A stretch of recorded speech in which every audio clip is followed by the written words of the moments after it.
함께 볼 말씀은 구약성경 시편 63편 1절에서 11절까지의 말씀입니다. 제가 가지고 있는 성경 846쪽에 있습니다.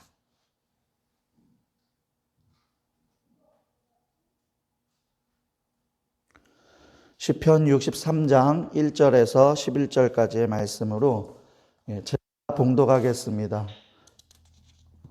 하나님이여, 주는 나의 하나님이시라. 내가 간절히 주를 찾되 물이 없어 마르고 황폐한 땅에서 내 영혼이 주를 갈망하여 내 육체가 주를 앙모하나이다. 내가 주의 권능과 영광을 보기 위하여 이와 같이 성소에서 주를 바라보았나이다. 주의 인자하심이 생명보다 나음으로 내 입술이 주를 찬양할 것이라. 이러므로 나의 평생에 주를 송축하며 주의 이름으로 말미암아 나의 손을 들리이다. 골수와 기름진 것을 먹음과 같이 나의 영혼이 만족할 것이라. 나의 입이 기쁜 입술로 주를 찬송하되 내가 나의 침상에서 주를 기억하며 새벽에 주의 말씀을 작은 소리로 읊조릴 때에 하오리니 주는 나의 도움이 되셨음이라. 내가 주의 날개 그늘에서 즐겁게 부르리이다. 나의 영혼이 주를 가까이 따르니 주의 오른손이 나를 붙드시거니와 나의 영혼을 찾아 멸하려 하는 그들은 땅 깊은 곳에 들어가며 칼의 세력에 넘겨져 승냥이의 먹이가 되리이다. 왕은 하나님을 즐거워하리니 주께 맹세한 자마다 자랑할 것이나 거짓말하는 자의 입은 막히리로다. 아멘. 한 달 전쯤이었을 것입니다. 이번 추수감사주일에는 어떤 감사의 예배를 드리면 좋을까라는 그 고민과 기도 속에 절기를 준비했었습니다. 저나 아이들이 함께 특송을 한다든지 예전처럼 아니면 감사의 편지를 낭독한다든지 몇몇의 순서들을 생각하기도 했습니다. 그런데 하루는 기도하는 중에 6월 첫 주일에 있었던 사랑 그리고 동행교회의 이전 감사 예배를 떠오르게 하시는 것이었습니다. 무엇을 의미하는 것인지 궁금했습니다. 그러다가 발견한 것은 이전하고 나서 우리가 특별한 시간을 정해서 감사 예배를 드리는 그 귀한 시간, 그게 사실은 축제 같은 분위기 속에서 드려지는 그런 예배가 되어야 되는데 저희가 어떻게 했습니까? 온라인으로 하고 원래 평상시에 드리던 예배처럼 주일 예배 때, 오전 예배 때 했죠. 왜냐하면 사람들은 많이 힘들어하고 어려워하는데 저희가 축제 같은 분위기 속에서 우리 새로 시작한다라고 이곳에 옮겨서 많은 사람들을 초청해서 하는 그런 분위기로 시작을 한다면 그것이 사람들에게 위로가 되지도 않을 것이고 좋은 소식으로 알려질 것 같지도 않아서 저희가 주일 예배를 이전 감사 예배로 드렸었습니다. 그때 하나님께서 주셨던 이전 감사 예배를 드리고 나니까 내가 기뻐 받았다라는 사인이었어요. 그때가 생각이 많이 났습니다. 하나님께 드리는 예배는 사실은요, 항상 축제와 같이 기쁨이 있어야 되고 특히나 이러한 절기 때에는 무언가에 특별한 순서를 넣는다면 더 은혜가 되는 것도 사실입니다. 그런데 여러분, 위드 코로나로 인해서 이제 위드 코로나가 시작되면서 규제가 많이 완화가 되고 있고 교회 내에서도 조금씩 무엇인가를 시도할 수 있게 되다 보니까 그동안 많이 참아왔으니까 이번에 전환점을 삼아서 이번 절기 때는 좀 더 우리가 신경을 많이 써서 특별히 축제같이 즐기자. 그동안 참아왔으니까. 이렇게 하는 교회들도 많이 있더라고요. 그래서요, 주변에 많은 교회들은요, 전도 축제처럼 해가지고요, 이번 추수감사주일을 많이 지냅니다. 그런데 그거는 그 교회에 주신 감동이나 마음을 따라서 하는 거니까 잘됐다, 잘못됐다 그런 것을 이야기하려는 게 아니에요. 개 교회마다 하나님께서 주신 감동이 있다면 사명에 맞게 그 뜻을 따라서 이 절기를 최선을 다해서 지키면 되는 것입니다. 그런데 뉴스를 보셨나요? 확진자 수치야 사실은 위드 코로나 하면서 더 늘어나거나 한 2,000명대가 유지가 될 거라고 다들 생각을 했어요. 아니면 더 늘어날 거다. 그런데 그 부분은 조심하면 줄을 수도 있는 거고 늘어날 수도 있는 거니까 사실 엄청나게 막 갑자기 5,000명, 10,000명 이렇게 느는 게 아니면 사실 숫자에 대해서는 크게 신경 쓰지 않습니다. 그런데 코로나 중증 환자에 대해서는 신경을 써야 돼요. 중증 환자가요, 지난 11월 12일부터 11월 18일까지 400명 후반대에서 하루에 400명 후반대에서 500명 초반대가 나왔습니다. 이 중증 환자는요, 회복이 된다고 해서 이게 호주에서 발표를 했는데요. 회복이 된다고 해도 중증 환자는 5명 중에 1명이 죽는다고 합니다. 그리고 그 5명 중에 1명이 죽고 그 중에 또 2명은 장기에 심각한 손상을 입어서 심각한 후유증을 앓는다고 합니다. 그럼 5명 중에 3명은 죽거나 회복이 되고 난 뒤에도 6개월 내에 죽거나 심각한 후유증을 앓게 되는 거죠. 그런 사람이 지금 하루에 500명 정도가 나와요.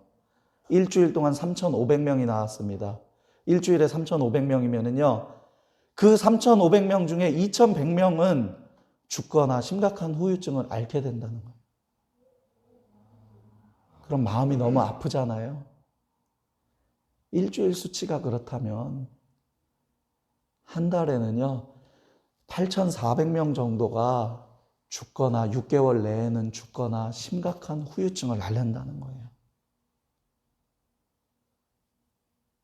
지금 그 시기에 저희가 감사절기라고 해서 특별한 순서를 마련하고 감사하고 축제 같은 분위기를 만들어내는 것이 저는 개인적으로는 마음에 와닿지 않았습니다. 광야를 다 지나고 나서는 그런 분위기 얼마든지 즐겨도 좋습니다. 그러나 우리는요, 아직 코로나라는 광야를 지나고 있는 중이에요. 광야는요, 하나님이 함께 하실 때 은혜가 되고 기적 같은 일들을 체험할 수 있는 장소지, 광야는요, 힘든 곳이고 외로운 곳이고 고독한 곳이에요.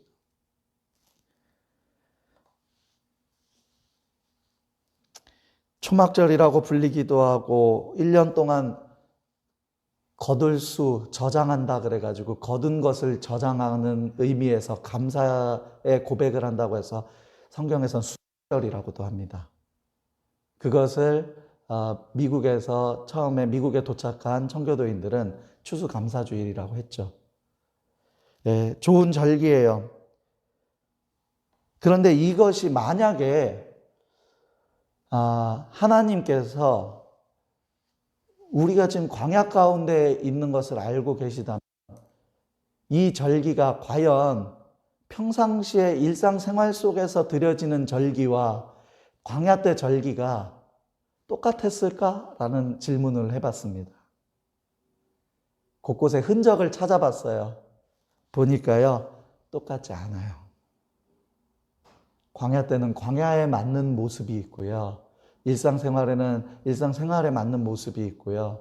또 추수감사주일의 유래를 찾아보니까요, 너무나 기쁘고 감사하고, 왜냐하면 그 메이플라워호를 타고 미국이라는 그 신대륙의 땅에 도착했는데 배 안에서 얼마나 많은 사람들이 죽었는지 몰라요. 병에 걸려서 또 다른 여러 가지의 문제로 많은 사람이 죽었어요. 그런데 살아남은 사람들이 그곳에서 1년 동안 농사를 짓고 열매를 1년 동안 얻어냈으니 얼마나 감격이 돼요. 그러니까 축제 같은 분위기죠. 그러나 지금 우리는 광야를 걷고 있는 중이란 말이에요. 감사의 마음은 당연히 같아야겠지만 형식은 다를 수 있습니다. 왜냐하면 한 군데에 머물러 추수할 수 있는 환경과 광야는 다르기 때문입니다. 얻은 것이 다르니 드릴 것도 다를 수밖에 없다는 것입니다.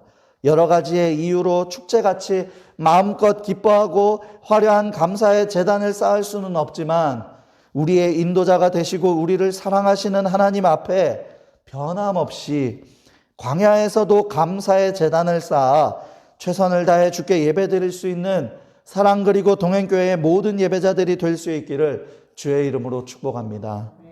오늘 본문 말씀은요, 압살롬을 피해서, 아들 압살롬을 피해서 다윗이 유대 광야에서 하나님을 어떻게 바라보고 또 어떻게 감사의 고백을 할 수 있었는지 말씀을 통해서 나누어 보도록 하겠습니다. 첫 번째로는요, 성소에서 주님을 바라보는 그 믿음처럼 광야에서 주님을 찾아야 할 줄로 믿습니다. 1절, 2절 말씀 보겠습니다. 하나님이여 주는 내 하나님이시라. 내가 간절히 주를 찾되, 여기 물이 없어 마르고 황폐한 땅 광야예요. 광야에서 내 영혼이 주를 갈망하며 내 육체가 주를 앙모하나이다. 내가 주의 권능과 영광을 보기 위하여 이와 같이 성소에서 주를 바라보았나이다. 아멘. 지금 다윗이 뭐라고 고백하냐면요, 주님은요 나의 하나님이십니다. 내가 주님을 간절히 찾는데 물이 없고 마르고 황폐한 광야에서도 저는 변함없이 주를 앙모합니다. 주를 사모합니다. 이렇게 다윗이 고백하고 있는 거예요. 그런데 2절에 보니까요, 지금 다윗이 어떤 신세냐 하면은요, 아들 압살롬에게 쫓기고 있는 신세이고 유다 광야에 있는데 다윗이 뭐라고 얘기해요? 제가 주의 권능과 영광을 보기 위해서 이와 같이 성소에서 주를 바라보았나이다. 아니, 지금 광야인데 어떻게 성소에서 주를 바라본다라고 고백을 하지? 여기에서 등장하는 성소는 하나님의 임재를 상징하는 그 언약궤가 있는 곳, 예루살렘의 성소를 말하고 있는 것입니다. 그럼 이것은 지금 다윗이 유다 광야에서 쫓기고 있다가 몰래 조용히 예루살렘에 있는 성소에 다녀왔다는 이야기인가? 그런 질문을 던져볼 수도 있어요. 왜냐하면 여기에서 성소에서라고 했잖아요. 근데 그것은요, 조용히 예루살렘의 성소에 왔다가 다시 광야로 돌아간 것이 아니라 제사 드리던 때를 회상하는 거예요. 주를 바라보았나이다. 예전에 성소에서 저는 주님 바라봤었습니다. 예루살렘의 성소에서 제단을 쌓을 때와 지금 유대 광야에서 도망하면서 쌓는 제단의 모습은 다르지만 예전에 성소에서 제단을 쌓듯이 저는 지금 광야에서도 변함없이 그 성소 신앙을 잃어버리지 않고 있습니다. 라는 믿음의 고백을 하나님께 하고 있는 거예요. 여러분 한번 돌아봤으면 좋겠어요. 지금 많은 믿음의 사람들이 걱정하고 있는 것 중에 하나는요, 단순히 코로나가 아니에요. 코로나로 인해서 내 믿음의 고백이 식을까봐, 하나님을 떠날까봐 이런 두려움들을 가지고 있습니다. 그리고 이런 것들을요, 실제로 많은 목회자와 중직자들이요, 걱정하고 있어요. 방송에서 들으셨는지 모르겠지만 기독교 방송에서 코로나로 인해서 1만 개가 넘는 교회가 문을 닫았다고 합니다. 심각하죠. 그럼 그 1만 교회에 관련이 있는 목회자나 성도님들은요, 교회를 옮겼을 수도 있지만 교회를 떠났을 수도 있고 이 믿음이 식었을 수도 있어요. 광야를 지내면서도 예전에 성소에서 예배하던 때, 성소에서 제사를 드리던 때와 똑같이 믿음을 지킨다는 것은 쉬운 일이 아닙니다. 모습은 달라도, 형식은 달라도 지금 다윗이 어떻게 하고 있습니까? 아들 압살롬의 도망을 다니면은요, 그 입장이 한번 돼서 생각을 해봤어요. 내가 내 자녀하고 마주할 수 없고 자녀를 피해서 다니고 내가 잘못한 것도 없는데 내 자녀가 내 자리를 차지하겠다고. 근데 도망자의 신세가 됐어요. 그러면은요, 거기에서 하나님을 온전히 찾을 수 있을까라는 생각이 들어요. 첫 번째, 내가 사랑했던 내 자녀가 나에게 왜 이런 일이 생겼지? 아니면은요, 화가 나는 감정이 막 올라오고 그럴 것 같아요. 그런데 다윗이 그 광야에서도 쫓기는 신세가 되었는데도 하나님, 저는 광야에서도 주님을 갈망합니다. 주를 찾는데 물이 없고 마르고 황폐한 이 땅에서도 저는 주님을 갈망합니다. 주님을 열망합니다. 저는 주님을 사모합니다. 그런데 이 마음이 예전에 성소에서 주님 앞에 드릴 때를 회상하면서 제 마음은 변하지 않고 그 성소 신앙을 지키고 있습니다. 광야에서도 지키고 있다는 거예요.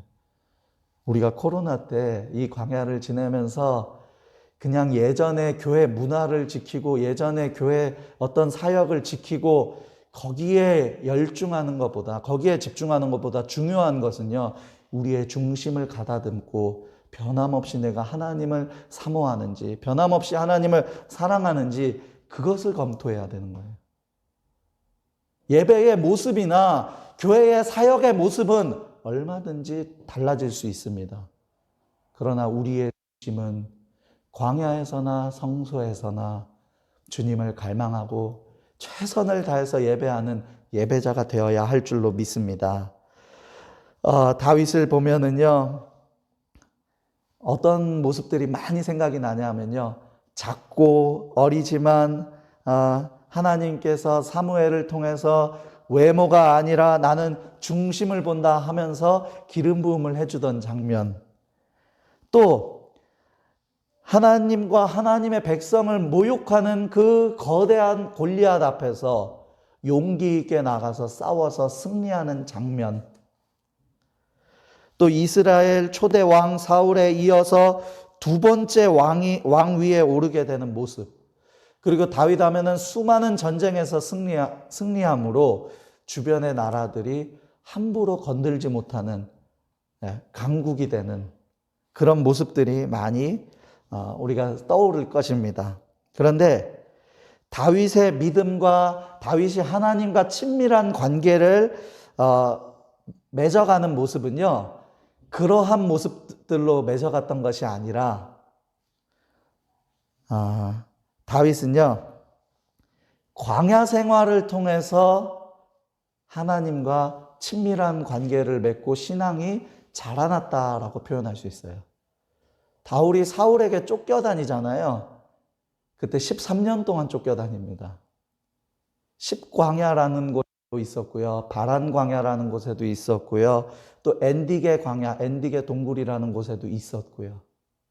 이 13년 동안 다윗의 믿음이요, 하나님을 온전히 바라보고 집중하는 데에 귀한 광야 생활이 됩니다. 그리고 오늘 등장하는 유다 광야에서도 다윗의 믿음은 또 성장합니다. 나중에요, 시편을 한번 쭉 읽어보세요. 그럼 그 소제목으로 다윗의 시라고 나오는 부분이 있는데요, 그 다윗의 시의 많은 부분이 광야에서 쓰여졌어요. 광야에서 저는 광야라도 감사합니다, 기쁩니다, 좋습니다, 이런 고백이 아니고요, 주님, 저는 너무 힘이 듭니다. 저를 도와주세요. 하나님의 이름을 모욕하는 자들을, 내 원수들을, 그들이 내 원수인데 그들을 가만히 두지 마시고 그들을 물리쳐 주세요. 그들에게 벌을 내려주세요. 시편에 이런 고백들이요,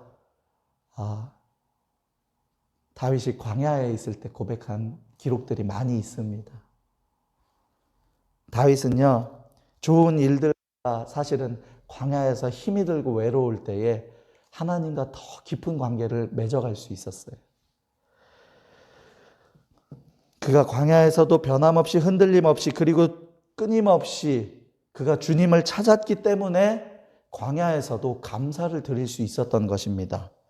광야에서도 성소에서처럼 주를 갈망한 다윗의 모습을 보면서 나의 믿음은 어떠했는지 돌아볼 수 있으면 좋겠습니다.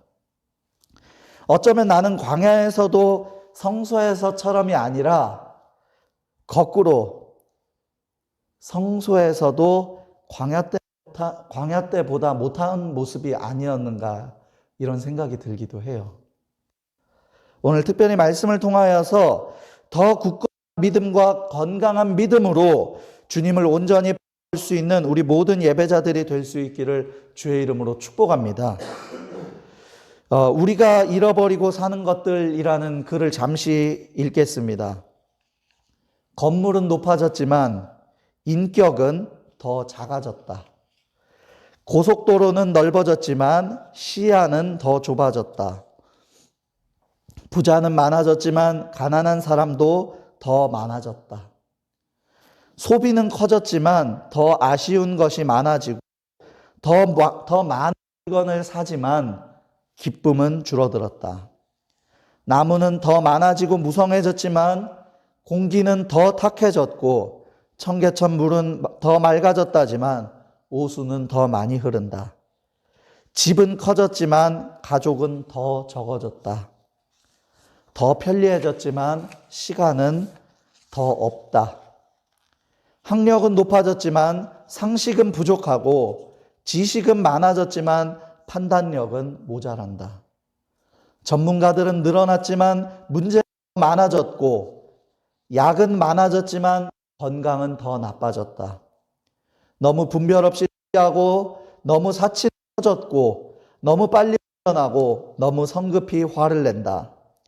가진 것은 더 늘어났지만 가치는 더 줄어들었다. 일은 너무 많이 하고 실천은 적게 하며 거짓말은 너무 자주 한다. 생활비를 버는 방법은 배웠지만 어떻게 살 것인가를 잊어버렸고 인생을 사는 시간은 늘어났지만 허무감은 더 깊어지고 시간 속에서 삶의 의미를 상실했다.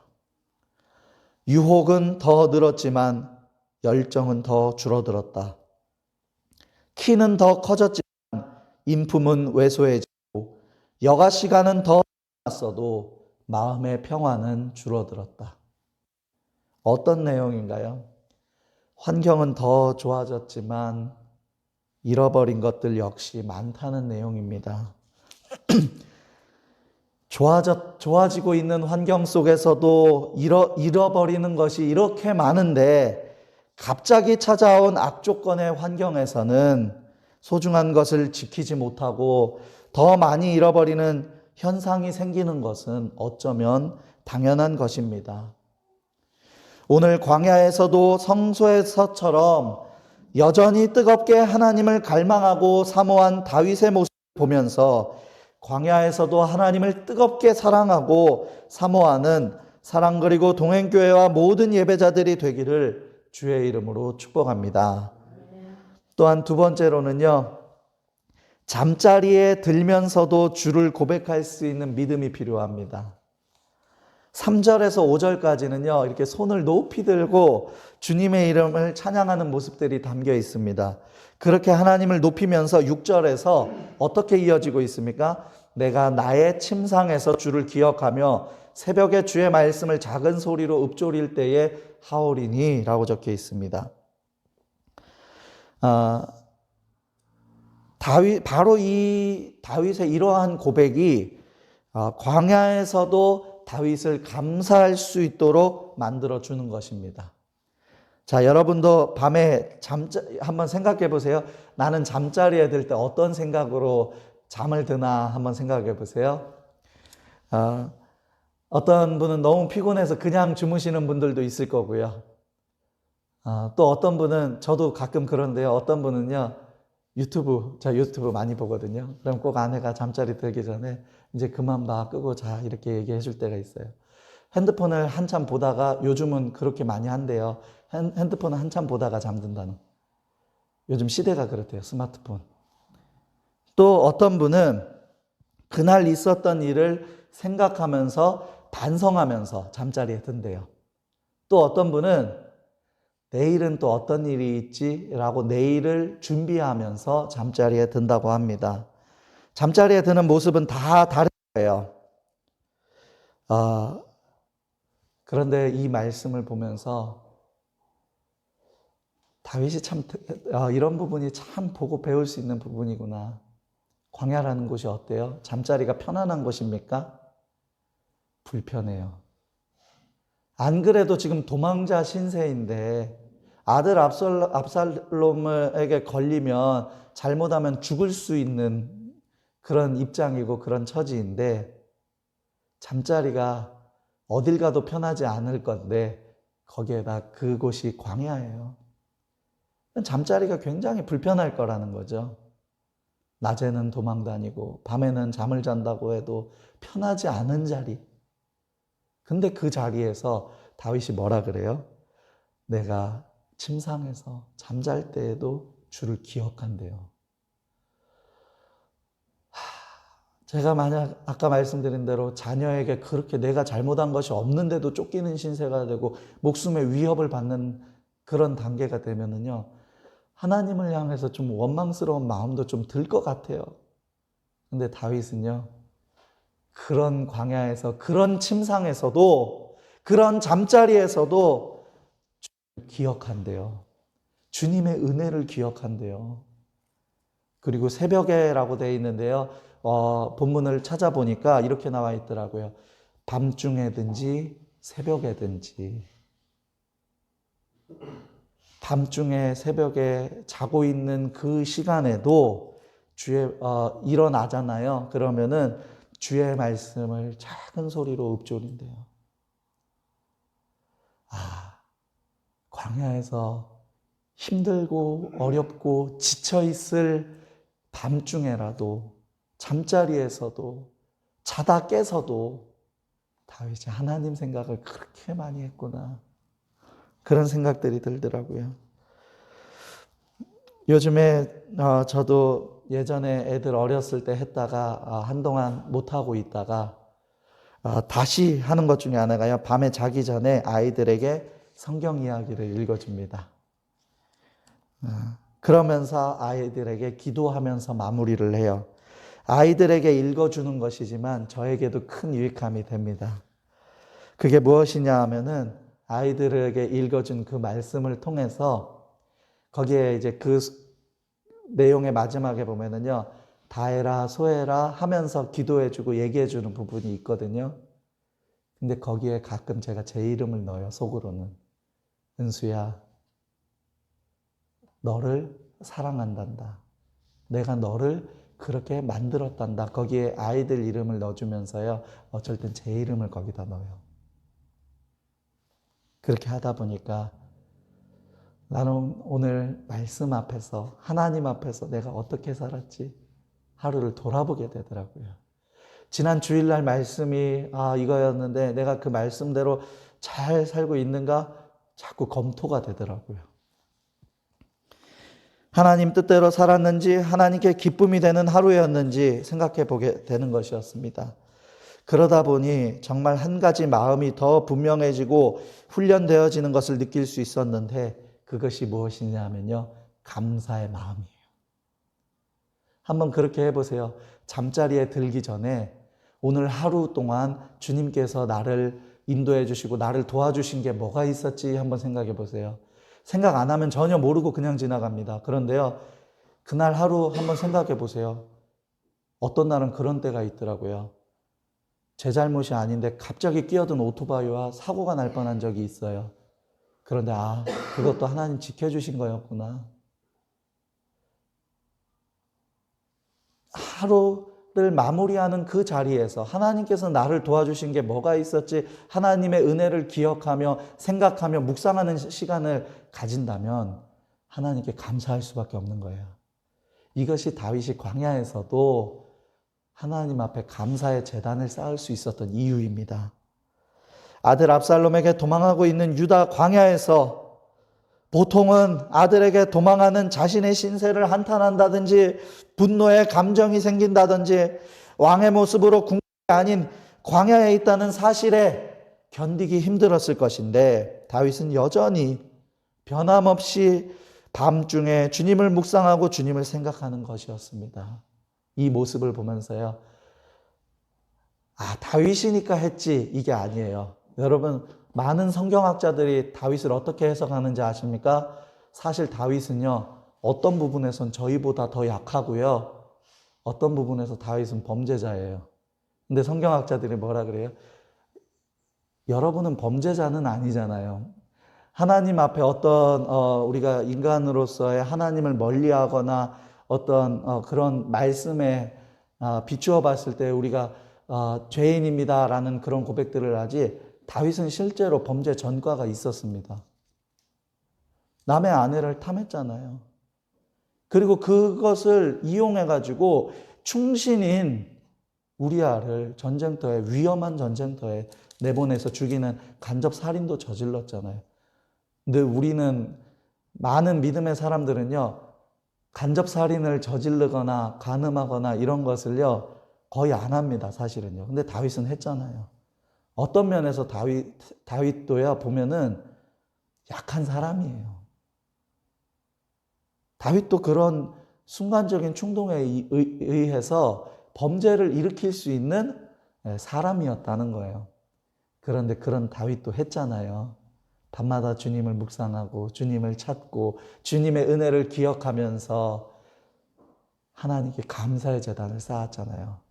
다윗이 했다면 우리도 할 수 있습니다. 다윗이 하나님을 그렇게 찾았다면 우리도 하나님을 그렇게 찾을 수 있다는 것입니다. 사람을 보며 세상을 볼 때는 만족함이 없지만 나의 하나님을 바라볼 때는 감사하게 되고 만족할 수 있다는 찬양의 고백처럼 주님을 온전히 바라보고 광야에서도 감사할 수 있는 저와 여러분들이 되기를 주의 이름으로 축복합니다. 또 마지막 세 번째로는 여러분, 광야만 보는 것이 아닌 주의 도우심과 주의 그늘, 또 나를 돕는 주님의 완전한 오른손을 발견하는 믿음이 필요합니다. 근데 눈에 뻔히 광야가 보이고 내가 가는 길이 누가 봐도 광야라는 사실을 알고 있는데 주변에서 뭐라 그래요? 그거 보지 말고 하나님 보라 그래요. 상황과 환경을 보지 말고 하나님을 보라 그래요. 근데 그 말은요, 사실은요, 너무 추상적이고 실제로는 하기 어려운 일이고요, 무책임한 말이 될 때가 많이 있습니다. 내가 지금 광야를 걷고 있기 때문에 너무 힘들다고 말하는데, 아니야, 그거 힘들어하면 안 돼 라고 말하면은요, 그 사람 마음이 어떻겠어요? 더 외로워지겠죠. 그 사람 더 고독해지는 거예요.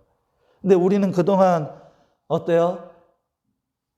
광야라고 해도 이겨내야지, 승리해야지, 이렇게 해왔단 말이에요. 구약시대에도 그런 사람들이 많았어요. 그래가지고 하나님께서요, 누굴 보내주셔요? 예수님을 보내주셔요. 예수님께서 저는 지금까지 남편이 5이나 있었는데 그래도 채워지지 않습니다. 저는 목마릅니다. 근데 예수님 뭐라고 하십니까? 그래도 이겨내야지 라고 안 하셔요. 나를 바라봐라. 내가 영원히 목마르지 아니하는 물을 줄게, 공급해 줄게. 너 왜 그랬니? 이겨내야지 이게 아니라요.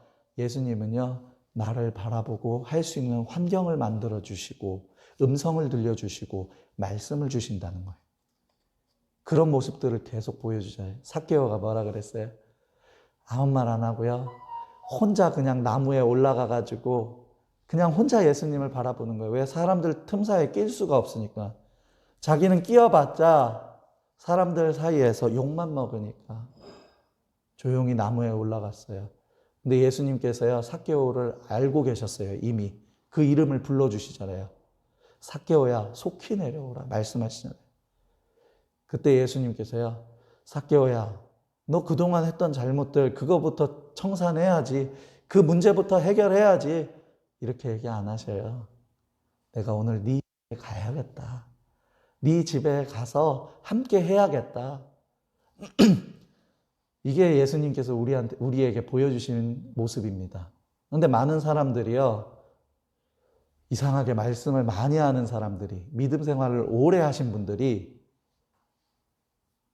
더욱더 그 예수님의 모습을 닮아야 되는데 말씀을 가지고 자꾸 정죄하는 거예요. 말씀을 가지고 옳다 그르다를 자꾸 얘기하는 거예요. 그런데 여러분, 말씀을 가지고 옳다 그르다를 계속 얘기하다 보면은요, 나 역시 그 말씀 앞에서 자유로워질 수가 없어요. 왜냐하면 사람은 말씀을 완벽하게 지킬 수 있는 사람이기 때문에 그래요. 말씀을 가지고 가르치고 교육도 해야 되고 훈련도 해야 되는 것은 맞습니다. 그러나 말씀이 육신이 되어 이 땅에 오신 예수 그리스도를 생각해 보세요. 그분은 함께 해주셨어요. 광야 그 길 네가 이겨내야지, 승리해야지, 네 믿음이 없어서 그런 거야. 그게 아니에요. 광야 힘들지? 같이 가자. 손잡아 주신 예수님처럼 같이 손잡고 광야를 같이 가줘야 돼요. 이게 그리스도인입니다. 광야 길을 가고 있는데 나는 너무 힘들고 나는 너무 답답한데 자꾸 이기라고만 얘기해요. 어떻게 이길 수 있는 방법도 알려주지 않아요. 어떻게 그 길을 헤쳐가야 하는지도 알려주지 않아요. 그런데 그것을 하나님께서 다윗에게 보여주시는 거예요. 7절 말씀해 보니까요. 주는 나의 도움이 되셨음이라. 내가 주의 날개 그늘에서 즐겁게 부르리이다. 광야를 가는데 주님께서 도와주시는 거예요. 그리고 주의 날개 그늘 아래에서 다윗을 쉬게 해주시는 거예요. 그러니까 다윗이 나의 영혼이 주를 가까이 따르니 주의 오른손이 나를 붙들어 주신대요. 전에 말씀드린 적이 있습니다. 오른손은 가장 완전한 하나님의 방향이에요. 하나님께서 그렇게 다윗을 붙들어 주시는 거예요. 광야에 있는 사람들을요, 우리는요, 말로 이겨내야지, 승리해야지, 그게 아니고요, 도와주세요, 그 사람을. 하나님이 도와준 것처럼 다윗을. 또 그 주의 날개 그늘 아래서 쉬게 해주셨다 그러잖아요. 그런 사람들 좀 쉬게 해주세요. 그리고 그런 사람을요, 건강한 방향에서 도와주세요. 이게 하나님의 방법이었어요. 그리고 또 다윗이 뭐라고 고백하는지 아십니까? 다윗은 하나님 앞에서 참 솔직했어요. 하나님, 저의 영혼을 찾아서 멸하려는 그들은 깊은 곳에 들어가게 해주시고 칼의 세력에 넘겨져서 승량의 먹이가 되게 해주세요.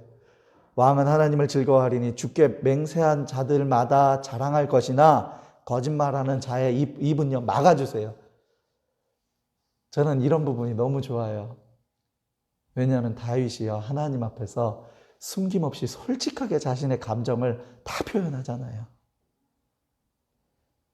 한국 기독교는요 유교적인 문화와 만나서 너무 절제가 돼 있어요. 아유, 뭐 그렇게 그것까지 하나님 앞에 얘기하냐. 하나님께서 엄숙해야지, 경건해야지, 이런 분위기가 너무 많아요. 근데 성경을 읽다 보면은요, 다윗은요, 어쩔 때 보면은요, 하나님 앞에 얼마나 고자질 잘하는지 몰라요. 얼마나 자기 마음을, 속마음을요, 솔직하게 얘기하면서 저 힘듭니다. 어렵습니다. 답답합니다. 그리고 원수들은요, 원수들의 뺨을 쳐주시고요, 막 얼마나 상세하게 자신의 그 감정을 잘 표현하는지 몰라요. 근데 그거는 언제 그렇게 할 수 있는지 아십니까? 하나님과 관계가 될 때 그래요. 기도할 때 어떤 절차와 순서를 잘 지켜서 기도를 멋있게 하는 것도 그 사람에게는 은혜가 될 수 있지만 여러분 하나님 앞에 솔직한 내 마음과 내 생각을 그대로 순수하게 올려드리는 거. 성경에서는 이런 표현들이 종종 등장한다는 것을 보시면서요. 형식도 중요하지만 그것보다 중요한 것이 마음이고 중심이라는 사실을 기억할 수 있었으면 좋겠습니다. 사람은 참 어떨 때 보면 굉장히 약한 존재인 것 같아요. 사람이란 어떤 존재인가요? 한 가지 이야기를 나눠볼까 합니다. 줄곧 계속해서 1등을 해서 달리는 마라토너가 있었어요. 그리고 42.195km를 완주하기 직전에 그 마라토너 선수가 계속 1등으로 압도적으로 앞을 달려가고 있었습니다. 근데 갑자기 멈춰섰습니다. 그리고 끝나고 나서 기자 한 명이 잘 달리다가 왜 갑자기 포기했습니까? 무엇이 당신을 가장 힘들게 했습니까? 더운 날씨였나요? 이렇게 질문을 합니다. 그리고 마지막에 그 높고 가파른 언덕 때문이었습니까? 이제 그 질문이 떠오르는 대로 생각을 해봤어요. 이유가 너무 궁금하니까. 압도적인 1등이었는데. 그 질문에 마라토너는 가쁜 숨을 몰아쉬며 대답했습니다. 반환점을 막 돌았을 때 운동화 안으로 들어온 작은 모래알 하나 때문입니다. 반환점을 돌면서 그 모래알 하나가 들어왔는데 참고 뛴 거예요. 그냥 참고 뛰었는데 그게 계속 걸리는 거죠.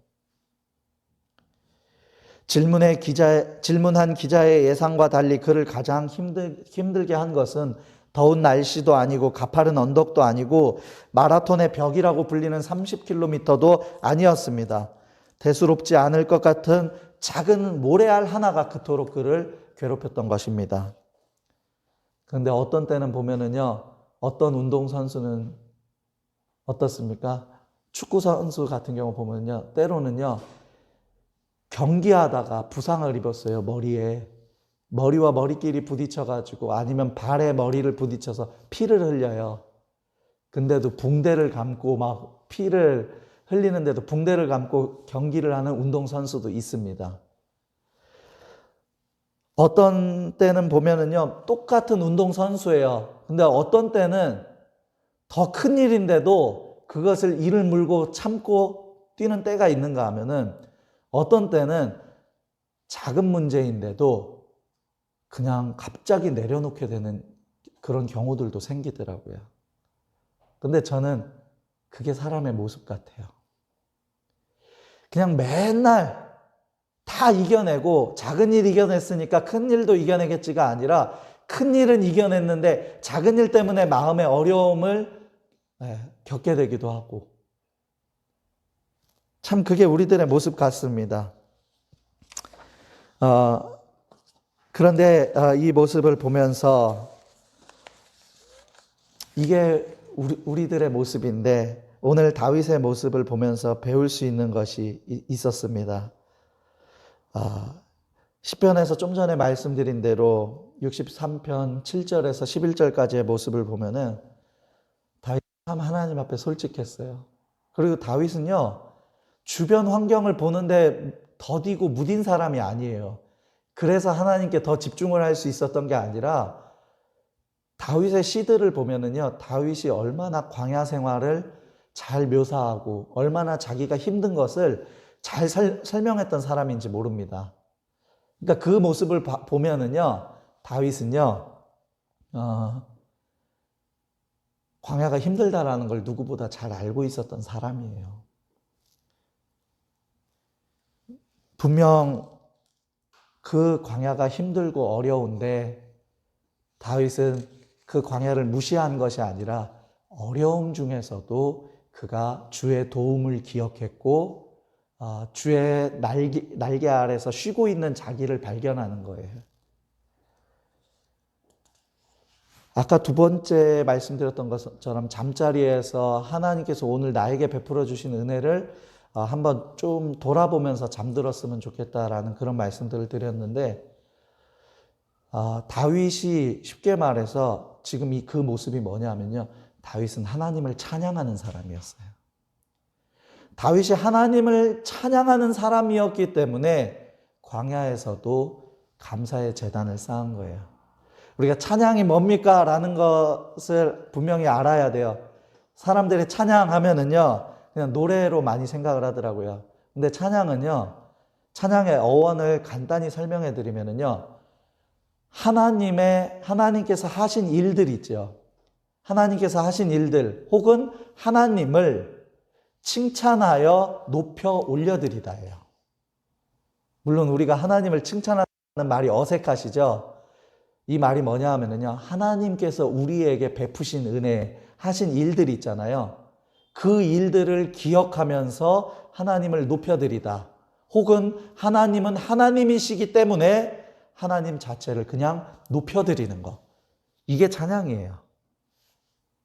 우리가 흔히 알고 있는 찬양이 있죠? 그거는 뭐냐면요, 찬송이라고 합니다. 하나님을 높여드리는 노래, 그래서 찬송이라고 하는 거예요. 그러니까 찬송은요, 찬양의 일부입니다. 그래서 하나님은 이 땅을 창조하셨습니다. 하나님은 이 만물을 주관하시는 분이십니다. 하나님은 우리를 심판하시는 분입니다. 그분을 막 높여드리는 거 있죠. 이 모든 고백들이 찬양이에요. 다윗은 이 찬양을 잘했어요. 하나님을 수시로 높여드렸어요. 뭐 찬양이라고 해서 자 내가 오늘 몇 월 며칠 몇 시에 교회 가서 하나님 높여드리는 찬양을 해야지, 이게 아니에요. 여러분이 있는 자리에서 하나님을 높여드리세요. 하나님이 오늘 지금도 나를 도우셨습니다. 광야에 나를 홀로 두지 아니하셨습니다. 하나님을 높여드립니다. 이 고백을 자주 하세요. 그것이 다윗을 광야에서도 변함없이 하나님을 높일 수 있게 만드는 것입니다. 여러분, 그분이 나에게 하신 일들, 나에게 보여주신 일들, 주신 말씀, 주신 은혜가 얼마나 많은지 아십니까? 찾아보세요. 그리고 고백하고 그분을 높여드리세요. 하나님을 높이다 보니 감사가 끊이지 않고 이어지게 되는 것입니다. 그곳이 광야일지라도. 말씀을 정리하겠습니다. 광야에서나 성소에서나 최선을 다해 주님을 바라볼 수 있기를 원합니다. 잠자리에서나 밤중 새벽에도 그분을 기억하고 그분을 생각할 수 있기를 바랍니다. 무엇보다도 주님을 찬양함으로 그분이 높아지고 나는 낮아지는 가운데에 광야에서도 감사할 수 있는 삶을 누리는 저와 여러분들이 되기를 주의 이름으로 축복합니다. 아멘. 기도하겠습니다. 사랑과 은혜가 풍성하신 하나님, 참 감사를 드립니다. 하나님, 광야에서도 성소에서처럼 주님을 열망하였던 다윗을 보면서 우리도 그렇게 한결같이 주님을 찾고 갈망하는 자 되게 하여 주시옵소서. 밤중에라도 잠자리에서도 내 일을 생각하면서 마무리하는 것이 아니라 하나님의 은혜를 기억하고 주님을 생각하며 잠들고 깨어날 수 있는 우리들이 되게 하여 주시옵소서. 광야에서도 여전히 일하시는 주님을 높이 찬양하며 하나님의 이름을 시시때때로 높이는 자 되게 하여 주시옵소서. 그리하여 모습은 달라도 광야에서도 변함없이 주님 앞에 감사의 제단을 쌓을 수 있는 사랑 그리고 동행교회와 모든 예배자들이 될 수 있도록 인도하여 주시옵소서. 항상 함께 하실 주님을 높이 찬양드리며 감사드리며 예수님의 이름으로 기도드립니다.